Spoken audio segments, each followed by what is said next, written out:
घुड़सवार जवान भीड़ को रोकने की कोशिश कर रहे हैं। दोपहर के तकरीबन 3 बजे का वक्त है और जूना अखाड़े की जो सवारी है वो संगम की तरफ जा रही है। पीछे हजारों जूना और आवाहन अग्नि अखाड़ा तीनों का शाही स्नान होने जा रहा है। हमारे अध्यक्ष श्री महंत प्रेमगिरी जी महाराज हमारे साथ में है। आवाहन जूना अग्नि तीनों साथ है। तीनों अखाड़े, हाँ, तीनों अखाड़ों का स्नान हो रहा है और सब अच्छा ही हो रहा है। सुबह जो भगदड़ हुई उसके बाद जो है स्थगित किया गया इनका सुबह 7 बजे स्नान करने का कार्यक्रम था। आप देखेंगे पीछे हजारों लाखों की भीड़ चली आ रही है।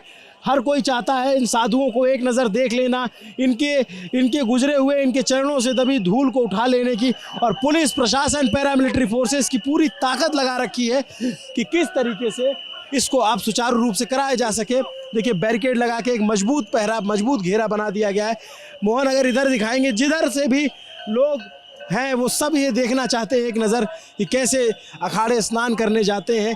क्योंकि भगदड़ हुई और भगदड़ के बाद ये माना गया कि स्थान को स्थगित किया गया क्योंकि सुबह स्थिति ठीक नहीं थी। लेकिन दोपहर होते होते ऐसा माना जाता है अखाड़े सालों से, सदियों से स्नान करते आए हैं। अगर स्नान नहीं कर पाते तो एक बुरी चीज़ मानी जाती है, हिंदू मान्यताओं में अपशगुन माना जाता है। तो अब जब स्थितियां थोड़ी सामान्य हुई है तो अब देखेंगे जूना अग्नि आवाहन तीनों अखाड़ों के साधु जो बहुत कम संख्या में चल रहे हैं। जो आकार होता है, मैं पहले भी कुंभ देख चुका हूँ, इससे बहुत बड़ा आकार होता है, इससे बहुत बड़ा संख्या में मंडलेश्वर, आचार्य मंडलेश्वर। अभी आप देखेंगे मैं जितना बयां कर पा रहा हूँ, पीछे जो भीड़ है वो है, आगे नागाओं की जो सेना है वो चल रही है। उसमें नागाओं की सेना में अपने देवता भगवान दत्तात्रेय को उन्होंने उठा के रखा हुआ है। सबसे पहले उनको स्नान कराना है। सिद्ध गणेश भगवान आवाहन अखाड़े के इष्ट, जूना अखाड़े के इष्ट दत्तात्रेय भगवान, अग्नि अखाड़े की गायत्री माता, तीनों देवता हमारे अभी शाही स्नान की यात्रा में चल रहे हैं। महाराज जी आगे क्या होगा? आगे अभी हम महासंगम तट पर पहुंच गए, देवता और निशान का पूजन होगा, फिर उसके बाद देवता स्नान करेंगे, फिर हम लोग करने लगेंगे। ये करके हम लोग वापस आ जाएंगे।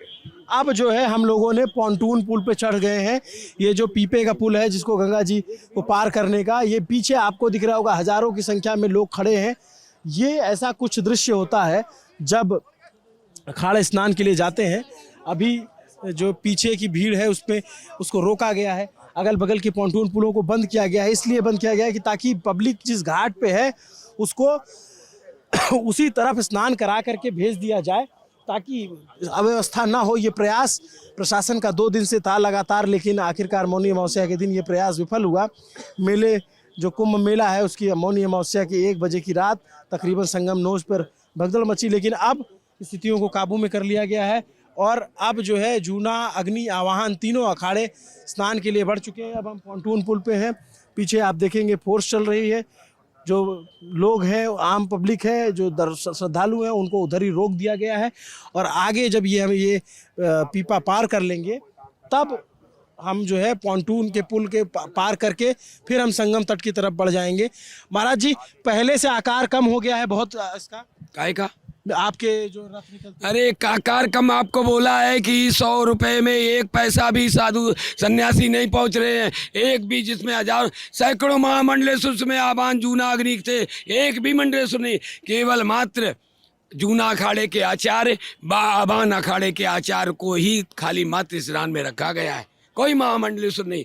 फिर जुलूस का वही दुर्दशा हो जाती और कोई अनहोनी हो जाती तो फिर किसको किसको दोषी बताते। साधुओं ने अपनी तरफ से संयम बरता, साधुओं ने केवल शासन प्रशासन की मान सम्मान रखते हुए कार्य किया, नहीं तो हमने तो सवेरे घोषणा कर दी थी कि हमारे अखाड़े वापिस हो गए, अब हम स्नान नहीं करेंगे। लेकिन शासन और प्रशासन के अनुरोध पर साधु संत तो दयालु होते हैं, उनकी बात मान करके हमने सांकेतिक स्नान का निर्णय लिया है। ये सांकेतिक स्नान का निर्णय लिया। अब आप देखेंगे हम लोग अब जो पॉन्टून पुल है, जो ब्रिजेस हैं, उनको जो है पार करने की अब स्थिति में आ गए हैं। ये बगल में आपको ये सारे पॉन्टून पुल दिखे, इनको बंद कर रखा गया है इसलिए क्योंकि जो पब्लिक जिधर है उसको उसी घाट पे स्नान करा करके भेजा जाए। मेरे आप बाईं तरफ देखेंगे वहाँ थोड़ी दूर पे संगम है, संगम नोज है, वहाँ पर जा कर के ये अभी अखाड़ा जो जाकर के स्नान करेगी। यहाँ पे पुलिस के जवान, पुलिस के साथी चल रहे हैं, तमाम लोग जो जुड़े हुए हैं वो चल रहे हैं। तो कुल मिला के फाइनली जो है अब स्नान की स्थिति आ रही है। जो अखाड़े हैं वो जो अमृत स्नान, जिसको शाही स्नान पहले कहा जाता था, उस स्नान के लिए 3 बज गया दोपहर 4-5 बजे तक हमारा स्नान होगा। 5 बजे लगभग हमको अभी पहुंचने में संगम में आध घंटा का समय लगेगा। और अभी हमारे भाई निर्वाणी अखाड़ा स्नान करके घाट खाली कर चुका है और निर्णी अखाड़ा स्नान करने में तत्पर हो रहा है और नहा रहा है। अब उसके बाद जूना अखाड़ा के साथ श्री पंच आबान अखाड़ा, अग्नि अखाड़ा भी स्नान करेंगे। उसके बाद वैष्णव का नंबर आएगा, फिर उदासियों का नंबर आएगा।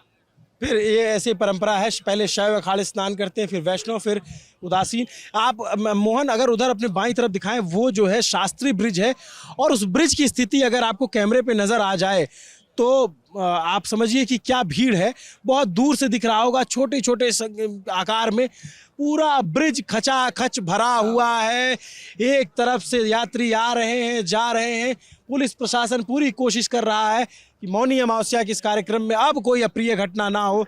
दोपहर के 3 बज रहे हैं जब हम ये वीडियो रिकॉर्ड कर रहे हैं। आप जब देख रहे होंगे तो समय कुछ और होगा, लेकिन ये दृश्य चूँकि सबको देखना मुश्किल होता है, सब नहीं देख पाते हैं। हमने कोशिश की कि आपको दिखाएं कि जो अव्यवस्था हुई उसके बाद कैसे चीज़ों को काबू में लाया जा रहा है। ये जो पॉन्टून के ब्रिजेज हैं, ये अलग अलग नंबर के ब्रिज है, इनको रोका गया है और पीछे जो है पैरामिलिट्री, घुड़सवार दल, ये सब कोई चल रहे हैं। अब जो है स्नान के समय कितने बजे तक स्नान हो जाएगा? वो बता जी 4:30 बजे तक जूना अखाड़े का, अगर हम लोग 3:30 बजे पहुंच गए तो पौन घंटे में हम लोगों को 40 मिनट 50 मिनट है, उसमें हम स्नान कर लेंगे और हम घाट खाली भी कर देंगे।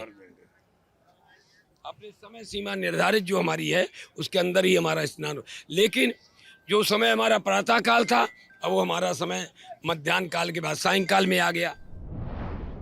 ऊपर जब देखेंगे तो हेलीकॉप्टर गुजर रहा है, वो निगरानी के लिए या पुष्प वर्षा के लिए, यहाँ से अभी नहीं पता चल पा रहा है। टूरिस्टों को दर्शन कराने के लिए हेलीपैड मौजगिरी सिद्ध बाबा कीटगंज से उड़ान भरता है और सारे कुंभ का दर्शन कराता है भक्तों को। महाराज जी, आप नागाओं पे कुछ कह रहे थे। नागा ऐसा है, 1 टका है, 100 में 1 रुपये 1 पैसा के बराबर अभी आए हैं। बाकी सबको रोक दिया गया क्योंकि ऐसी घटना दुर्घटना पुनरावृत्ति ना हो, एक इतिहास समाप्त ना हो, इसलिए ये सांस्कृतिक स्नान के लिए हम लोग जा रहे हैं ना। अगर कहीं स्नान नहीं हुआ तो बहुत बड़ा देश में, विश्व में एक बहुत बड़ा गलत संदेश जाएगा कि हिंदुस्तान की सरकारें, सेंटर, स्टेट सरकारें फेल हो गई, पब्लिक को रोक नहीं पाई। तो इसलिए उनका अनुरोध था और हमने उन लोगों के अनुरोध को मान करके स्नान के लिए जा रहे हैं। अब देखेंगे आगे जो नागे साधु हैं, किसी के पास गदा है, किसी के पास तलवार है और वो शिव के साधक हैं। और वो जब भस्म रगड़ के निकलते हैं तो उनको ये चाहत होती है कि जा कर के गंगा जी जो संगम है उसकी गोद में जाकर जब स्नान करें, और जब उनका भस्म उस संगम में मिले तो उसको ये माना जाता है कि गंगा यमुना के संगम पे शिव भी पहुंच गए हैं। ऐसी मान्यता है, ऐसा लोग मानते रहे हैं। महाराज जी, जब नागा स्नान करते हैं, जब आप लोग स्नान करते हैं तो क्या दृश्य होता है? ऐसा है, स्वयं भगवान शिव के स्वरूप में दिगंबर साधु स्नान जब करते हैं तो ऐसा लगता है कि हिमालय से स्वयं भगवान प्रकृति के रूप में संगम क्षेत्र में आकर के उतर चुके हैं। और कहते हैं, माघ मकर रवि गति जब हुई, आवे सवे तीर्थ चल सोई। जब माघ में मकर संक्रांति के बाद सूर्य मकर रेखा पे आते हैं तो सारे देव धनुज किन्नर नर सोई और सादर मज्जय सकल त्रिवेणी, सारे त्रिवेणी स्नान करते हैं। तो ऐसा लगता है कि स्वयं भगवान का, महादेव का प्राकट्य हो गया हो। नागा सन्यासी, नागा देव दिगंबरम चा, दिगंबर साधु की पूजा पाठ होती है। दिगंबर कौन होते हैं? जो बिल्कुल नग्न रहते हैं, वो भभूति भगवान की मसान की भभूति लगी होती है और मसान के भगवान के सुख की रूपे उनको दिगंबर नागा साधु कहा जाता है।